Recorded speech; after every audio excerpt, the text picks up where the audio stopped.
Welcome back to the program. It's still Daybreak Africa. Now, President Bola Ahmed Tinubu on Monday, June 12, signed the Students' Loan Bill into law. The new act provides an interest-free loan for indigent students in which beneficiaries will only pay back the exact amount they collect. Only students studying in higher institutions within Nigeria are eligible for the loan, and it's for the payment of tuition fees alone. Now, joining us to discuss this Wednesday morning is one of our own. Like I told you earlier, that we'll be joined by a friend of ours whom you're familiar with, probably in Ondo. But now we have him here with us.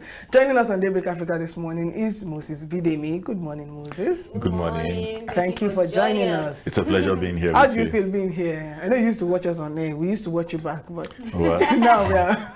Well, after traveling far and wide, moving to and fro, I think. Why does that sound like a UK return? Exactly. I think Lagos is better. Really? I love it. I love it. Really? That's strange. Honestly. I But it's love okay. it. It's okay. It's okay. Lagos is better. Now let's move straight very quickly into the student loan bill that has been signed into law by the president. Now, the first part of this entire story that I want us to talk about is the fact that initially I kept wondering, how did this bill get into law?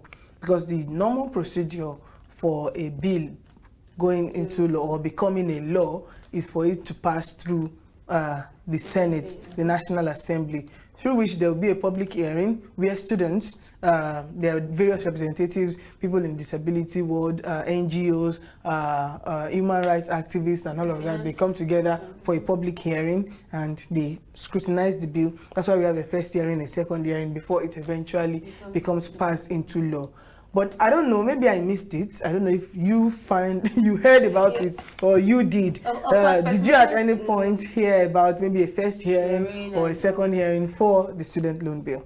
Well, the inauguration of President Bola Ahmed Tinubu is just some weeks ago, so we shouldn't be talking. We shouldn't be talking about. And the 10th Assembly was just literally inaugurated yesterday. Yesterday, so we shouldn't be talking about passing through any hearing. Any hearing. So how did it become a law? I felt this has been pre-planned already, but even though in we all know, we all know before in the previous administration, I think the Speaker of the House of Representatives moved the motion then that there should be student bank. He moved the motion then, but I don't think the motion I don't even think it passed through the second hearing. But now coming up with student loan, I just felt it's just our now president just want to fulfill one of his promises. That is the reason why. But I think that there's due process. There's what we call due diligence. There are processes, there are rules, there are policies, there are outlines that you have to follow as a sitting president or whether a governor for you to sign something into law. It has to have gone through some stages before it becomes. I know and I understand that the president's word is law. If the president says we are shutting down this nation for 1 hour, it will happen. It may now be questioned maybe by the Supreme Court or the National Assembly or cabinet or people that are in the right position to question it. But the first word of the president is law. But when you are signing an act into law, I'm still missing that part. I don't know if Grace has any reaction to it, but I'm still missing that part where people there's supposed to be a public hearing. At least I know about 2 people personally that attend. In fact, their job is to go to the National Assembly, sit down for public hearing and scrutinize all the bills that they are being passed. That's why you hear eventually there are some bills did not pass the second hearing. It's not just the senators that are sitting down to say no. Sometimes it's the public, public that will decide that, okay. So I'm still missing the part where this bill got to public hearing. I think that this is where the main issue is. You know, many people are all coming out and say, okay, we didn't know that there was actually a bill. In the first place. That had gone through first and second hearing for it to become an act and then a law signed into law. So and other people are coming. So it actually happened. There was a public hearing where they brought people from the finance sector, they brought students and all that. But then many people did not know. I did not know about it, and I'm sure nobody knew about the whole process where it went through the first, second, and all of that. And this is where the issue is.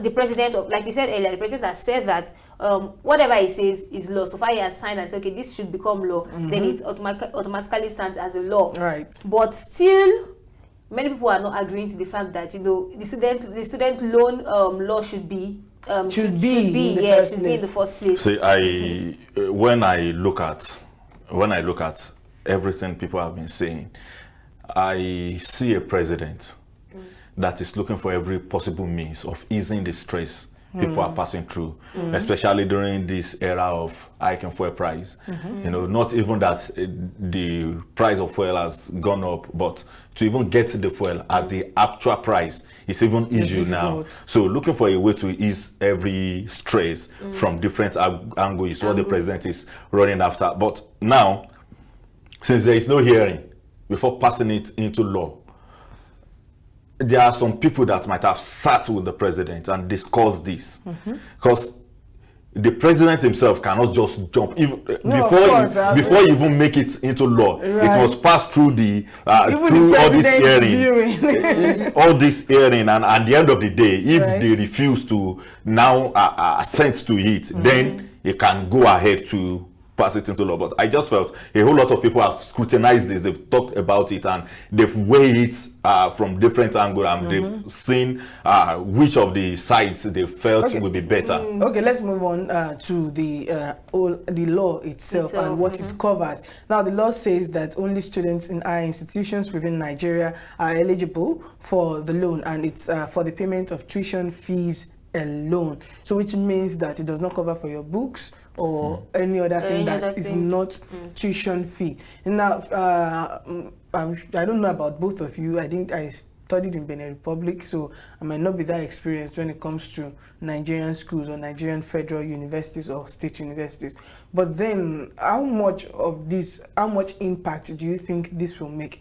Because I've spoken to some of my friends who studied in, say, Unilag, for example, and one of them was telling me that, yes, the tuition fee in Unilag is just 10,500, as at the time he was in school. I don't know about now. But he said in a year, he still spends up to, at that time, he still spends up to 80,000 naira, because you buy handouts, you buy this, you buy that, you pay for this, you pay for that, and by the time you calculate everything together, in a single academic year, you've spent 100,000 naira. So he said the 10.5 is not really, paying the tuition is not the major problem, but the other things that are attached to that tuition fee. Now, if this loan is supposed to suffice for only tuition fees, don't you guys think it might work more for private university students and state university students, and not necessarily for federal university students? Well, to talk about this particular issue, I think the first thing I thought they should have done is tell us how they want to give out the 500,000 naira. Not just saying students have access to 500,000 naira loan. It's just the benchmark. Yes, I've observed at least the way they do it in the United States, and also the way they do it in the United Kingdom, and even France. Every section, you have a certain amount you can access every section. So which means it can be spread throughout the whole of the section you will use in school. Then you pay later after your education. But now, in Nigeria, if you are accessing the 500,000 naira, is it per section? As at this moment, the federal university that is paying the cheapest tuition fee is paying nothing less than 80,000 naira. Federal university. I have a federal polytechnic that pays 47,500 naira, and at the end of the day, you will need to pay for this ticket, pay for that receipt, pay for this receipt, and at the end of the day, you are paying 35,000 naira for receipt, and after all, you discover you have paid 100,000 naira for everything. You paid almost 150. Well, I felt this is just meant for tuition alone, because they believe there is no way the handout you will be buying will be more than the tuition fee you are paying. But it's not just about handouts. There are projects, there are contributions, there are practicals, there are toxic lecturers that the federal government and the education system are yet to deal with. That bill students for unnecessary. I remember then one of my friends sometime in 2012, that's about 10 years ago, was saying a lecturer came to deal and brought a sheet of paper and said that's the handout, and was selling it for 5,000 naira. No, I've bought like 5 pages for 2,500 naira. So what are we talking about? So you see, this and is, then there are all these other receipts for library, for this, Exactly, for that. the By the time library you put all of fees, that you pay together, this, you and pay those things that. are not included in the tuition.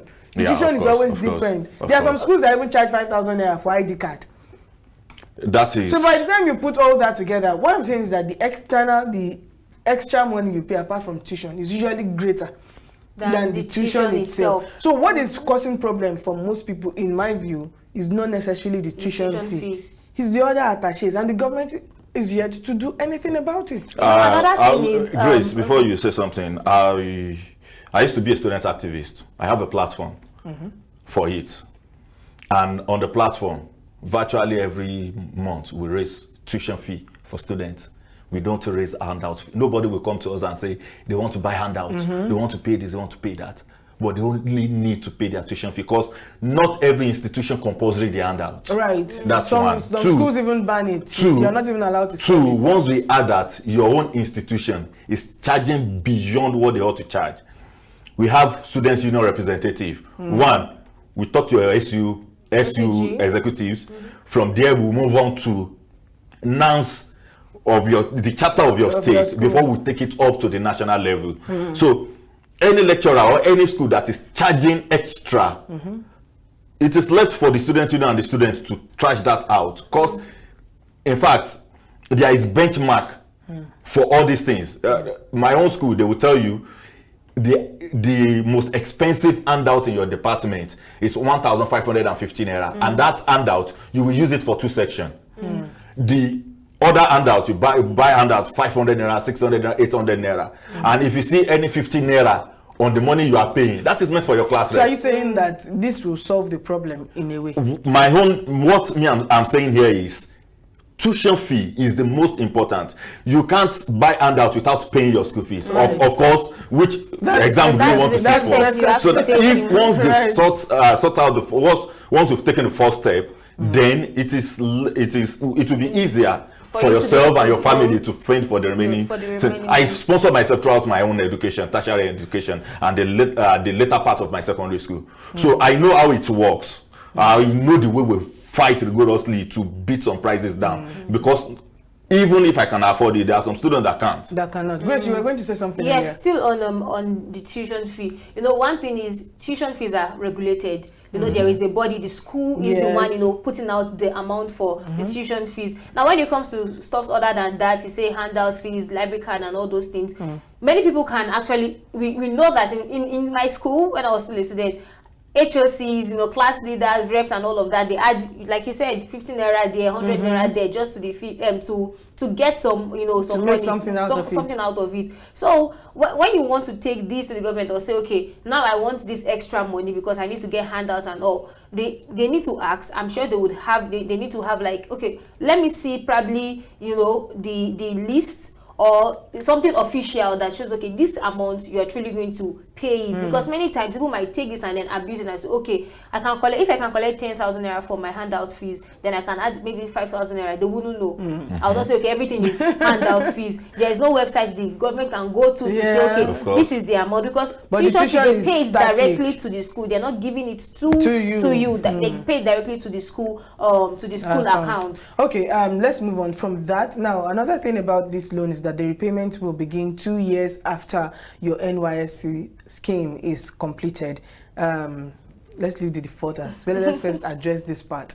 Now, we know how Nigeria is at the moment. There's brain drain in almost every sector. Aside that, there are tons of graduates. I don't know about you, but when I was 7, I was number 5,602 in my batch C stream 2 for that year. And that means that for batch C, there were over 10,000 of us, because there is usually 10 platoons, which means about 10,000 people. And you look at that number, you find that, I know that the people I passed that with from NYSC, those of us that have job, I don't think we are up to I don't think we are up to 50. The rest are either selling wigs or trying to leave the country and a lot of that. The sad reality is that the unemployment rate in Nigeria is extremely high. and it's not relatively low, it's not just high, it is extremely high. A person who finishes school, goes for NYSC, and you want to start charging them 2 years later. Whereas, in reality, there are people out there who after NYSC, 5 years after, 10 years after, cannot get any job. They have to settle for artisanship or learn one handwork or craft or something. And you expect them to pay back, to start paying back after 2 years. Now, I don't want us to talk about the defaulting part yet, but how feasible is this? Okay, this is where I have, the issue. Like, this is where the issue is. Now you want to give student loans, and afterwards, 2 years after the whole, NYC and all of that, you expect them to start paying. Are there jobs to fund without the payment? guarantee of job? All right. To start a business. It can't work. See, let us start from talking about the numbers of years before coming out of school, before the service year, and then there are people who spend 10 years on a 7-year course. And you know the implication of the implication of this is that, sorry to cut you, but the implication of this is that universities will increase their fees because now you have access to loans, so we can now increase our fees, so we can pay our lecturers better, and be able to make sure that comfortable and make the education system more better and all of that. So if a federal university is now charging say 50 or 100,000 naira as a tuition fee, so 4 years, that's 400,000. How can you pay in let's say 5 years, or because you don't want to owe the government for so long, because you have plans, you might want to travel out and all of that. So in as much as I love your analysis on the price for the 4 years, I want you to believe that we can't have the same economy for the 4 years, so there must be price difference. Either the price goes up or it comes down. Now, this is what I have search through the positive and the negative effect of all this discussion, but I think I prefer the positive effect more than the negative effect. That is why I'm being positive. Let us look at a 100 level student that got the loan and is going to spend like 4 years on campus. Let's just take 4 years, 4 years on campus. So after the 4 years, you go for service year, which makes it 5 years. And if you go that same year, so I still have some we graduated together, and they are 3-4 years, they will still be at home, still waiting for their call-up letter. So now you went for service, making 5 years. After your service year, you have additional 2 years, making 7 years. This is the plan. The plan is not for 2025. The initial plan is for 2027, 2028, 2030, because they know that they have to work on the economy. They have to make the economy better. That is why you have that lengthy years before you can start paying back. You consider 2 years lengthy? No, I'm not saying 2 years. I just calculated 7 years. Okay, I'm not going to agree with 7 years, because for the first 4 years of that 7 years, you're still taking the loans. So let's even start with NYSC. Max is 3 years. So the government, what I'm saying is, the government did not calculate 2 years. Their calculation is in the next 4 years. Why don't you consider starting from now who are already in 400 level? People who are already in 400 level cannot have access to the whole 500,000 naira. Okay, you know what? Because this money must be spread throughout the numbers of years we spend on campus. So 500,000 naira is not the benchmark. For that, it's not the benchmark. 500,000 is not the benchmark. So you can have more than 500,000. You can't have more than 500,000 naira. No, you can't. I will tell you the reason why you can't have more than 500,000 naira. Now, how much are you paying in school? See, federal institution, to be precise, you can't just increase your tuition fee all because you want to pay lecturer. But the federal government pays their lecturer. Only for federal. I know. I'm picking it one after the other. In a private university where you are paying 400,000 naira, you should be able to access the loan. And if you are in private university and you are paying 400,000 naira a section, why would you need a 500,000 naira loan that can't last even last you for 2 years? Moses, hold on. Don't you think that at this point now, if I know that there's a 500,000 naira loan lying somewhere, don't you think a student who has been trying to get into the university for 5 years will not consider going to private university for 4 years? That is because we love to abuse every opportunity that comes our way. As at when I want to enter into tertiary institution, single-handedly, I can pay a tuition fee of 250,000 naira. Single-handedly, as at then. You have the opportunity. Not because I have the. I said it earlier that I sponsored myself. nobody to turn to. But I know that with the level of my own hustling, I can, and I've prepared myself that ahead. Now, those that want to go to private institution, the first thing you think about is... That's where you're making the mistake. I'm talking about a need. You're talking about a want. It's not a desire. I know my salary as I'm seated here. Let's say I was just a secondary student and I'm just managing, just hustling to, you know, get life better. I know my worth. I know my value. That I'm not even worth the shoes of maybe Elon Musk or whatever it is. Now, I know what I can afford. And I know that to make it to the next stage in my career as a journalist, I need, let's say, a master's certificate, because I know that that's what will give me the edge or give me the upgrade I need. But I cannot afford it. And I've been trying, maybe for some reasons, maybe because I'm too busy. There are people who work 4 a.m. to 11 p.m. They don't even have time to study, and they are not able to maybe pass their exams. And out of the need to just get that certificate, they settle for a private university where they know that, okay, they can, things might be a little bit, less pressure. So you apply for that, and maybe for undergraduate or whatever it is, and you get your admission. Don't forget that at that point it is a need, because it's not because you want, you know, let me say it in pidgin, you know, say your power no reach that level, but you just know that this is a necessity, and you're just keeping faith, because the truth is that every one of us were taking a risk, but hoping that at the end of school we'll get that job or get that opportunity or start that business. It's all a risk. Whether you are collecting 50,000 naira loan or I'm taking the whole 500,000 naira, we are all taking a risk. So I also take the bold step and apply for a private university where I know that, okay, the 500,000 will suffice for my, maybe for each year. Let's say we are allowed to take 500,000 per annum. And you do that for 4 years and you start seeking for a job, but you don't get the job. So what I'm trying to say is that it is a need at that point. It doesn't necessarily mean that you are doing what is beyond your power. You're just doing what is necessary to get what you want, so that your faith can keep moving. Okay, now, what we are yet to get in this discussion is there is procedure.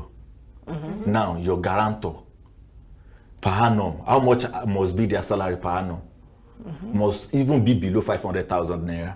So if your guarantor is not taking anything above 500,000 naira per annum, definitely you can't access above 500,000 naira per annum. No, it might not necessarily be like this, that. Like I said, I'm just talking about the way they give out student loans. They give the number out. You know, the federal government has not necessarily spelled it out. How this whole thing will go. That was the reason why I said. That was the reason why I said it is going to be throughout your academic section. It's going to be 500,000 naira. It can't go above 500,000 naira. Of what the federal government. And I will say the economy cannot be better. It can be better. That is the reason why they have these lengthy years to plan for it. The same way you feel that the economy can get better is the same way the person who is going to private university or going to state university is hoping that when they are done, they're going to get a job. It still boils down to we being our own issue. Now, you know that you don't have any money somewhere or kept in any place, or anybody to finance you. I'm not defending the government. Yes. I'm not actually defending the government. I'm just seeing keeping faith alive for them. I'm not keeping faith alive. I'm just talking about the positive effect of the money. And then why are you not seeing the positive effect of someone taking a loan for private university? The reason why I'm not seeing the positive effect is because I see someone that felt the 500,000 naira will be coming every year. When you know, no, you can't assume. I'm not assuming for people. I'm not assuming for people, but I'm just putting. See, this is my own view, and then putting myself in everybody's shoe. Now, if you get the 400,000, if you get 400,000 naira this year, and you couldn't get 400,000 naira next year, you will drop out of the school. Why wouldn't you? Until they spell this out, before everybody will understand that this 500,000 naira will be spread throughout the year. Let them say it explicitly. They will say it explicitly, but we cannot assume. But let us know down. Let us note it down. It could be. It won't. The 500,000 naira will not be per annum. It could be. This is it. which bank will be giving out 500,000 naira to a single? It's not bank. It is not a this money will not come from. This money will not come from any commercial bank, but there will be a student bank that will be in charge. And the student bank, we have a record of everybody that is coming to pay. Now, from your record, they will have to know if from your record you have guarantor, you have family history. They will want to know if this will actually work for you or not. It will surprise every one of us that at the end of the day, very few people will only access this loan. Not everybody will have access to it. We cannot assume. We cannot assume, based on the amount that the government will give out. We don't know how many years they would like to give out, this loan, and we don't know, of course there are procedures, but they've not, totally spelled out the whole guidelines and procedures on how the collection will be. So we cannot base our conclusion on assumptions, because it is not that then that we are not doing the right thing. The same way you thought they can access 500,000 naira every year is the same way I felt they can't access a whole 500,000 naira yearly. No, that's where you're missing it. I did not think that they can access 500,000. I said if the federal government allows them to. That is why I'm saying it can't work. Imagine we have 10,000 students in there. If we have, I just want you to understand this. Let's move on to the point of I want us to understand this. If we have 10,000 students in a school, and at least 1,000 students is accessing 500,000 naira every year, do you think the country itself can fend for that? Wait, hold on. But you just said that the country can be better in 7 years. The country can be better in 7 years, but the country cannot be reckless. Moses, where you are missing it is that nobody is saying that the federal government should give them. No, neither I nor Grace has said the federal government should give them 500,000. Loans are usually, you hear all these loan apps, they say you can access up to 1 million. Your school fees is not the same as mine. Exactly. So what are we saying? There is a benchmark. What I am saying, what we are saying, the benchmark is just 500,000 naira because your school is paying. Not made official. Like then, that is the case closed. Okay. But I will remind everybody about this. Let's move on. You say you said so. Let's move on. We are running out of time. Lastly, let's talk about the defaulters very quickly, which are said anyone and defaulters or anyone aiding them shall be liable upon conviction to 2 years imprisonment or a fine of 500,000 or both. Is it worth it in a country where there is unemployment? This is where my own conclusion on the 500,000 naira comes from. Because someone cannot owe you 2 million naira and you send the person to 2 years jail term and then 500,000 naira fine. If the person could afford it, why would the person not pay in the first place? Everything still boils down to for every sin there must be a punishment, and where there is rules there is a sin. So if you know that you can't, before you do something, like this is the way I do my own things. Before I spend 1,000 naira, I have to look around and see if the 1,000 naira is bringing in any money for me or if I'm just spending it out anyhow. So before I do things, I have to calculate and recalculate because I'm a business student. So I have to calculate and recalculate with the rate at which everything, the price of everything is just skyrocketing every day. So once you know that you might not be able to, or once you know that you will default, there are a whole lot of people that will default. I know people that voluntarily owe a whole lot of loan money. They will collect from here and pay it here. They actually said that people that own loan apps would not. Of course. How would they know? How would they know? Is it because of the BVN? Yes. Yes. You won't be surprised if you see a Nigerian that is having 3 BVN. It is possible. You won't be surprised. The possibility of that is like 0.1%. Yes. The 1% behind. Have you seen one? The one behind. I'm just saying. I doubt the before I own a national identification number. My BVN doubles as national identification number. That was because that was the plan of